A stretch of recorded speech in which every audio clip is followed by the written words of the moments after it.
មុននឹងរៀបការសន្យាពូកដៃលុះคล้ายជាប្តី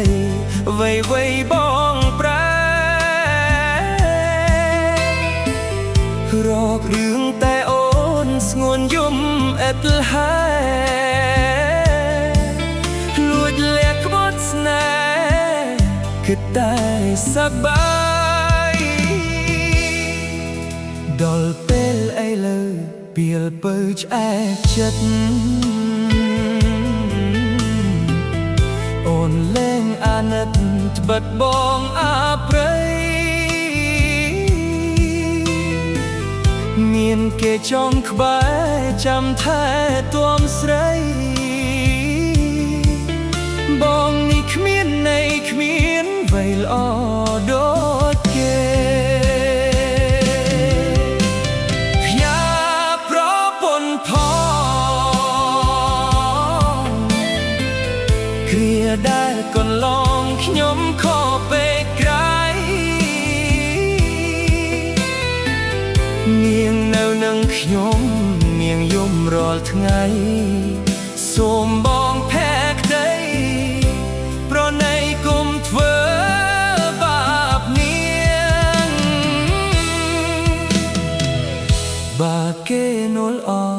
យកគេទៅស្រីគុំស្រណោះអីប្តីមិនបានការគេស្មោះនិមលផ្ដល់តែសុខាបងវិញឯការៀមរាខោខ្លួនឯង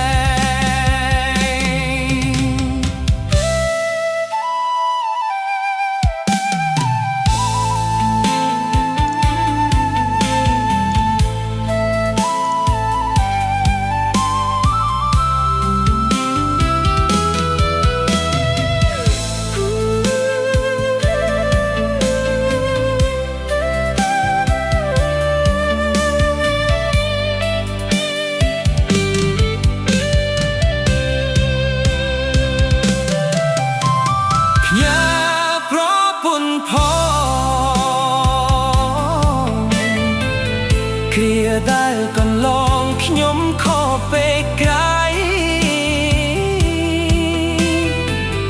នាងនៅនឹងខ្ញុំនាងយំរាល់ថ្ងៃសូមបងផែតកៃប្រណីកុំធ្វើបាបនាងបើគេនួលអយកគេទៅស្រីគុំស្រណោះអីប្តីមិនបានការ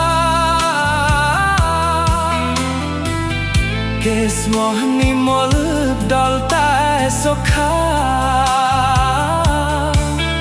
បងវិញឯការៀមរាខោខ្លួនឯង